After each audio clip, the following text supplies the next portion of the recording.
I love Davido's phrase, we rise by lifting others. I really love my music and I feel like I'm married to the game. Like what I always say, that's my first love. To my fellow creators out there, I really think, if you are someone who's working 9 to 5, keep it. It's going to teach you a lot of things that you're going to apply in your art. That's my father's money. I only have one father. And now I'm frantic. I feel like Kobe Bryant, like I'm Mamba mentality because while my dad started, we're going to multiply it and, shine in your faces. Period. Yeah, because that's what I just need to do.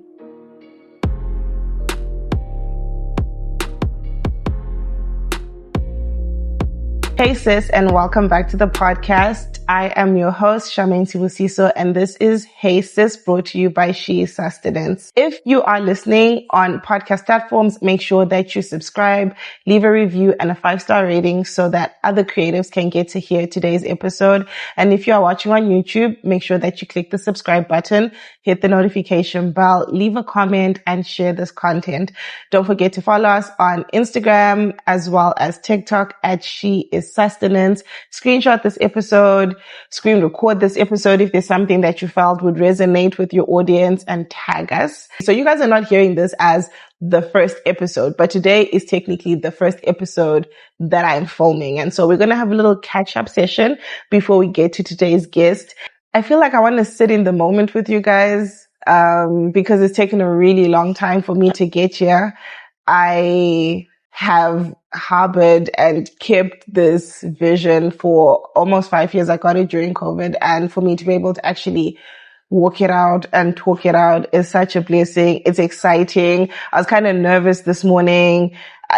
Everything was haphazard, babes. I was late, and then I forgot the mics and I had to go back, and then I had to come here and try and get myself together, make sure that I'm prepared for the guests as well. And it was a bit of a havoc morning, but at the end of the day, it's getting the job done that matters. And so that was an interesting morning, but a very fulfilling morning. I'm super excited for you guys to hear today's episode because there's so much wisdom and knowledge to be gained for the creative, but also so much audacity and just boldness. Our guest today is King 98. Or Ngoni Zashelondo, a multi-award-winning rapper, songwriter, and performer who has consistently pushed the boundaries in Zimbabwean music. Launching his career as a teenager, he has collaborated with some of Africa's greatest artists, such as Davido and Nasty C, and his catalog resonates with the rest of the continent. Beyond music, he is a businessman, a custodian of legacy, and a creative navigating purpose, family, and entrepreneurship. Please help me welcome King 98. So before we go into the questions about you and your creativity, I'm going to ask you a question on what's going on globally in your industry. Musicians are now forced to be marketers, content creators, just to push their music across. Do you think that's affecting the creation of music or it's helping it? I think it's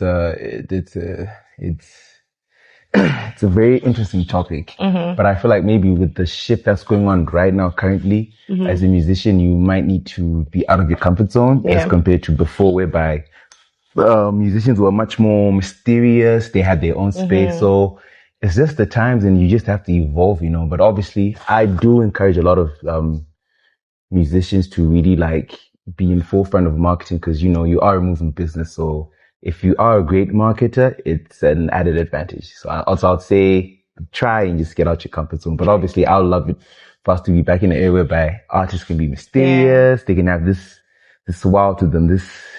Don't you think it's compromising the music?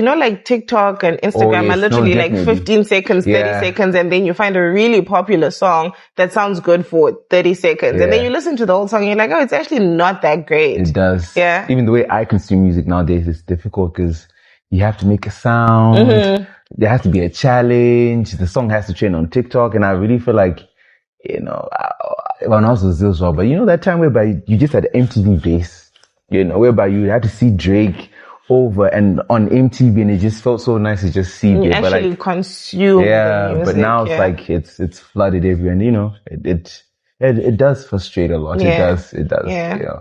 All right. So we're going to get into questions about you now. Are you ready? Okay. Nothing hectic, don't worry. So most people know you as King 98, but behind the camera and off stage, who is Ngoni? Ngoni. Ngoni is a very loving individual. Ngoni is a very free individual. Ngoni is a very calm person. I would say I'm normal. I love the fact that you said there's a king named Ngoni because it's two different. That's like a persona that's for on stage and performance, but like behind that there's a real person. I'm a normal, ordinary Zimbabwean boy, lad. Okay. Yeah. A normal lad. Yeah, I'm a normal lad. You're very vocal about the influence that your dad's had on your life, and he is one of the first people to believe in your dream of creating music. What part of his influence still shapes the man that you are today? I think the discipline. That's amazing. Yeah, the discipline. I feel like he was ahead of his time. Yeah. I feel like we had a legend. It's just I've never really addressed this, but like, I'll say my father is a legend. Period. And he was special. It was a gym, like one of one. And I feel like everything he taught me, and even till the very last day we did our music together.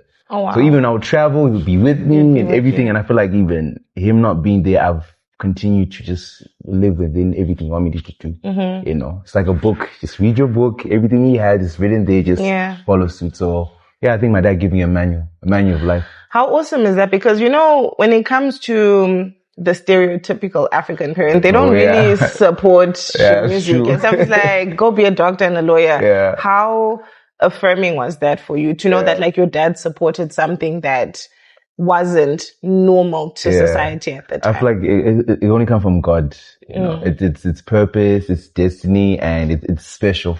I mean, obviously, some people have actually made fun of me about it, but it's something I look at right now, and it's like I've had my best memories with my dad about like my talent. So a lot of people won't be able to relate, but like it's what is that like? People making fun of you about that? I mean, it's a stereotype in Zim. People love to, I call it hate culture. Kana rumano zuru masaladik machichichi north of Samora, a lot of people bully. Yeah. Just because they think you have money or you look a certain way, but like I'm a normal individual, so people mocking me, they don't know that it shaped me. Yeah. I take adversity by the chin here. It was like, you just take one. I feel like you're down. So that's how I take it, and it's like it just made me who I am. And now a lot of people actually applaud me for my resilience. Yeah. And, you can't stop me. Even if you try to stop me, you can't stop me. Only God can stop you. Period. So I feel like a lot of people in Zimtine hate culture, and it's sickening. For me, I'll say it's sickening. The amount of times you see, for example, one situation that I didn't really like, that I need to speak on, is when people were laughing at Chief Ben. That time it was with actual speed, and it's like, if people knew that on the day what was going on, I was there with them. It wasn't something where, but it was just easy for us to speak to him and stuff. But like how people like spoke about it, how they drove a narrative, like how he's not good at English and stuff. For me, like it was sickening. Like this is his first time. It's the first experience for everyone, and it's including so hard. me. People don't get that. And as creatives, it's so hard. You see what I mean? For you to stand in your creativity and then stand in front of people. But the same people that's supposed to be like giving you your props are the ones that are like dragging you down. So for me, it's childish behavior. It's very immature. It shows low self-esteem. Champions really, you support each other. That's why I love Davido's phrase, we rise by lifting others. I love that. Kanajiti, you're my fellow Zimbabwean brother, fellow Zimbabwean sister. I'm going to support you. Even if you embarrass yourself or whatever, people think like we have you. Support each other. Yeah, he can't do this, but like, were you there? Like, were you there in that car to see? I'm telling you. That is true. Imagine this boy was doing this. You kind of need to know when to speak to him. Yeah. And then yeah. So for me, that's like. That really sucks, man. They made him a meme. You see what I mean? But obviously, like, he's someone who stands on 10 toes. He's still there. But I love the fact that like he just keeps pushing. Yeah, because we know where we want to go. Yeah. We know. Yeah. And people also don't realize that like they're actually shaming you, but at the same time they're just feeding into what's actually driving you forward, you know? Yeah. Okay. What's one lesson that life has taught you recently that success couldn't? At the time on this earth, like it's just like, you can wake up tomorrow and things have just changed. Yeah. So, yeah, I think that's, Yeah. Yeah. Nothing is predictable. Exactly. Yeah. Exactly. Nothing's predictable. Okay. Yeah. So you've maintained your brand through praise online, through criticism, through viral moments, through quiet moments. What keeps you creating? Like just showing up and being like, I'm going to do this thing again. I'm going to go to the studio. I'm going to do this music thing again, whether people are there or whether people love it, or whether people have something negative to say about me. What's your driving force behind your creativity? I think my inner child. I love that. My inner child. It's like I'm still 13, but obviously now I'm just 28. But I think my inner child. I really love my music, and I feel like it's I have a great relationship with my music. You know, I'm married to the game. Like what I always say, that's my first love. You know, so I kind of feel like I'm gonna move in the studio. And not just pushing it because, you know, I really love what I do. And I also feel like what you said, like my dad's also supporting me, him just giving me this affirmation to say, you can do this, and I know I want you to do this. And, you know, I just follow suit of it, and I know where my music will take me. I appreciate that mindset because one, being an inner child, kids are not afraid to show up. Like you'll give a kid a comb and they start dancing in the lounge and performing like no one's there, you know, or like they're not afraid to try. The older we get, the more the world tells us that we're not allowed to be ourselves. And so being your inner child with your creativity is amazing. And another thing that I like that you said is you make music for yourself. So whether I like it, it doesn't matter. Exactly. It doesn't matter. Yeah. And it's getting better over time, so. Yeah. Okay. So when you're making your music, what are you searching for? Is it a feeling? Is it a message? Is it a moment? Like what are you trying to portray or navigate people into with your music? That's a great question. I feel like it really depends on what mood I'm in and what's going on. I'm a very jovial person, so I make a lot of jovial music, and that's when I'm getting into a feeling. But obviously, when I really have to make music with depth and like a lot of meaning, I'll be in a very conscious state, you know. So my states just vary from like sessions and stuff. So music is very spiritual. That is true. Yeah, nowadays when we tani Tinana chiningu nduma shamu bana shikona mu like carrier, so I kind of feel like that's also something I'm feeling too. Okay. Yeah. Bro, like facts. There's like some records by the people that precede you that made the way for you. I get it. You do business. Like we all know that Impala is part of a legacy brand for you. How have you, and I think it's so important for creatives to know, how have you used the business principles that you've learned in the business space into your music and into the creative industry? Because creativity is very relaxed, you know, there's no structure. It's like, I think of it as an idea, it pops up, but like there has to be structure for it to become creative entrepreneurship. So what principles from your business side have you adopted into your creative side? Funny enough, I was like thinking about it today in the morning when I was driving here. I think it's like what I said to you before, the discipline. You know? I love the fact that you said when artists make music, or it's more relaxed, more toned down, but if you go to work, it's much different.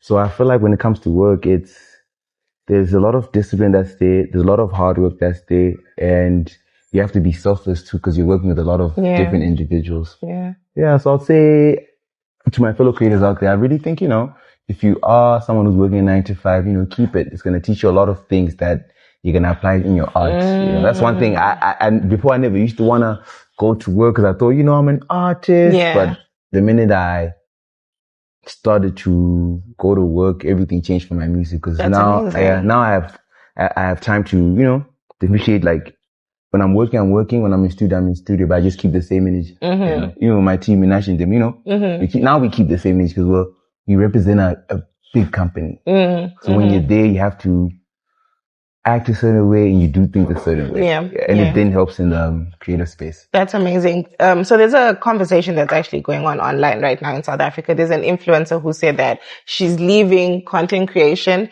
because she's not making money from it. So she's going back to a normal 9 to 5, you know.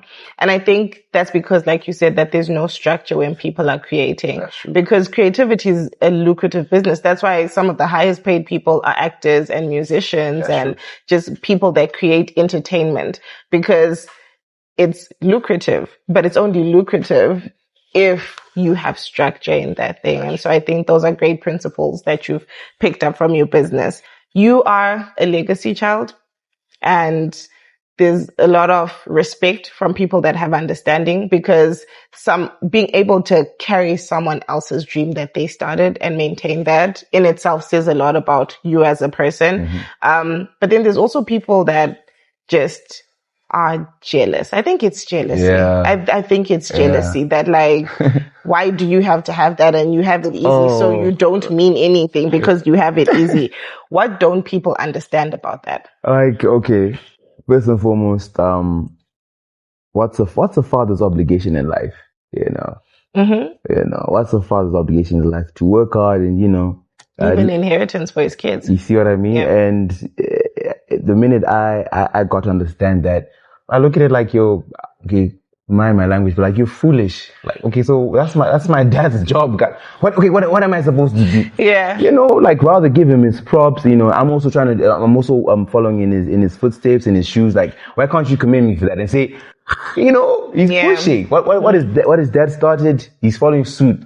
But like what I said, they're foolish. Like, only a fool say, "Hi, Mariam Darowako." I mean, okay, fair enough. Whose money do you want me to drop So what am now? I supposed to do?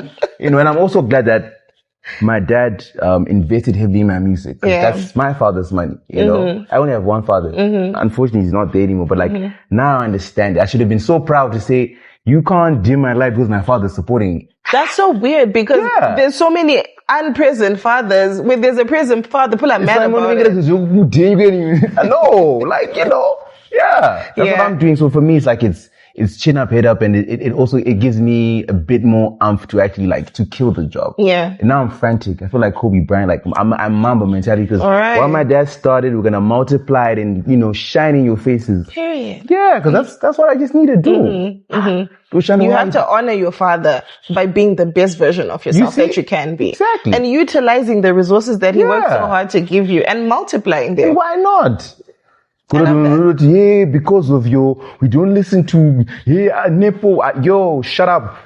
Shut up. We're tired. Shut up. We're talented. We're great. We represent Zimbabwe, so shut up. All right. Every day. And rest in peace to Thompson Dondo, man. Rest in peace to a great father, man. Rest in peace to man, you. Man, gonna make me cry, man. Nah. No signs of weakness. But I don't know, let's really like look at life for what it is, and just I can say I'm glad God showed me this person. It's my father. All these experiences, the video, Nancy, see through him. You just think about it. Your dad is there, the video's there, the record, like just think about it. Just think about it. So you can't erase all of that, I appreciate that. I like the fact that you're so bold about it, man. Don't dim your light to make anyone else feel comfortable. Even me and Nacho were speaking about the day, and we're like, in Zimbabwe, we celebrate a lot of mediocre stuff. And I said, yes, we actually do. We do celebrate a lot of mediocre stuff. We do. That's why some of us, if we want to dream so big, they try to shoot you down. So who's going to carry the flag? Listen, if Jesus has haters, had, and still has till now, who are you? You see what I mean? He says that, like, if they don't accept me, they're not going to accept you. Just do what you were gifted. But it's just we're still going to rock. Who loves us, we love you back. If you don't feel me, fair enough, but you're going to watch me shine. Period. Foot on neck. Foot on neck. Okay, so one more question before we go into our flash five. What is sustaining you in this current season that you're in?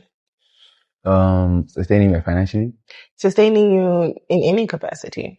I think my family, I think my friends, I think my inner circle, the 98 circle, and obviously God is sustaining me. God is showing me, God is navigating me the way, and God is saying to me right now, you're about to reach the promised land. Just keep your head down, but when you put your head up, you'll see.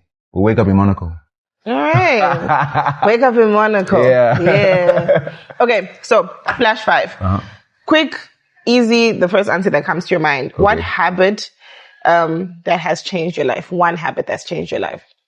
One habit that changed my life. One habit. I think just being persistent, I guess. Being persistent. Yeah, being persistent. Okay. Yeah. One lesson that your dad taught you that you'll never forget outside of discipline? Because you've already said that. Zukurine Simba. No, that's crazy. Yeah. So I failed my O's my first attempt. And then he was so mad, and then he made me repeat at Riverton Academy. So I was in Form 4, and then I had to go back to Form 3 and do another 2 years. Oh, wow. But what actually ended up happening was that I worked so hard that I became the most hardworking student. Okay. So I then ended up passing, but it just taught me that, like, I didn't know the amount of, how much of a workaholic I am till I had to cheat. Do it again. So Zukurine, yes, but like for real. No, for real. The fact that you're so confident to talk about it. Yeah, because it happens. Because also our O levels are not a marker for our capabilities in life. It's great. Yeah, it actually happens. But like, just because you failed, and the time it happened, I felt like it was the end of the world. But like, it, you know, Zukurine Simba is sure. Okay, one artist that you are listening to right now. One artist I'm listening to right now. Ooh. One artist I'm listening to right now. That's a great question. One artist I'm listening to right now. Internationally, locally? Any. Just one. Someone that stands out in your playlist. Right now, I'm listening to a lot of Baby Days. Yeah, really? Yeah, it's a lot of Baby Days. Okay. Yeah, I'm actually to a lot of Baby Days, yeah. Okay. One thing God is teaching you recently. Patience. Yeah, God is teaching me patience. That's a hard lesson to learn. It's so valuable, so important, but so hard. Okay, final one. What does success mean to you today? Today, it means the world to me. Okay. Because, I mean, in this life, not a lot of people have the feeling. So it means the world to me. That's what keeps me going. It does. You know, that's why people hate, because of success. Okay. So for me, like, it's, I don't know, it's a great feeling. Any last words to share with the audience? Any creators? Because this platform is really for creative entrepreneurs, people that have a gift and they want to know how to be able to use that gift to sustain themselves, but to sustain their communities as well. And like you working in a legacy brand, your family is sustained, you're creating something for your children as well, but you're also doing it to sustain your inner child. And so what do you want a creative that is listening right now to know? I'll say be obedient, be willing to learn, and just be disciplined. The boring stuff, the stuff that sounds very boring, like be disciplined, we do this, do that, do the boring stuff. You'll see, it'll unlock a lot of great things.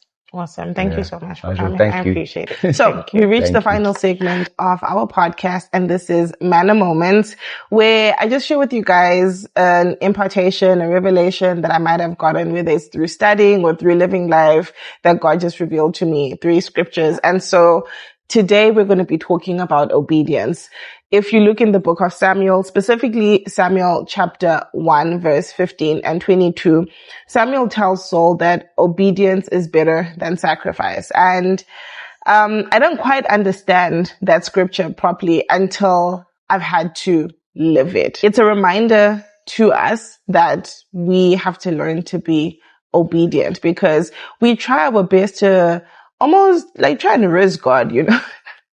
We try and replace what God told us to do with busyness. We try and replace it with good intentions even. But at the end of the day, God is not asking us for our good intentions and our busyness.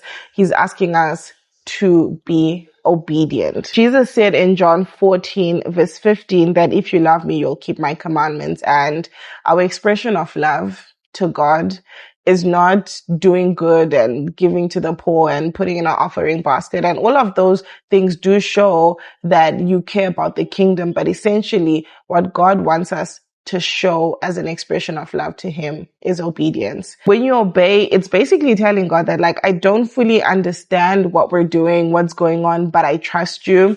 And I think that's one of the hardest things to do. Even with me sitting down to do this podcast, it's like, it took me 5 years, like I said. And I had to get to the point where I'm like, do I believe the God that gave me the vision?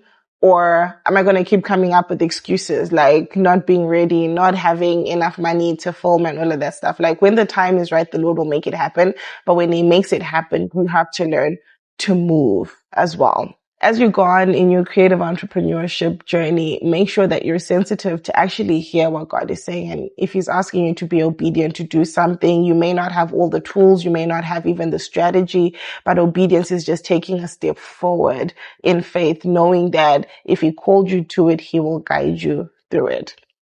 That is it for today's episode. Thank you so much for watching. If you're watching on YouTube, make sure that you subscribe, you comment, you leave a like, and you share it with somebody who you feel like this is going to resonate with. If you are on podcast streaming sites, Spotify, Apple Podcasts, or wherever you stream your podcast from, make sure that you leave a review. It helps push the episode forward. And don't forget to engage with us on social media, Instagram and TikTok at She Is Sustenance, because we will be posting more community content on there. We're building a family of creative entrepreneurs who feel like their voice needs to be heard globally because God gave them a gift. And I'm super excited to be able to steward that with you guys. But until next time, I will see you next week. Bye, sis.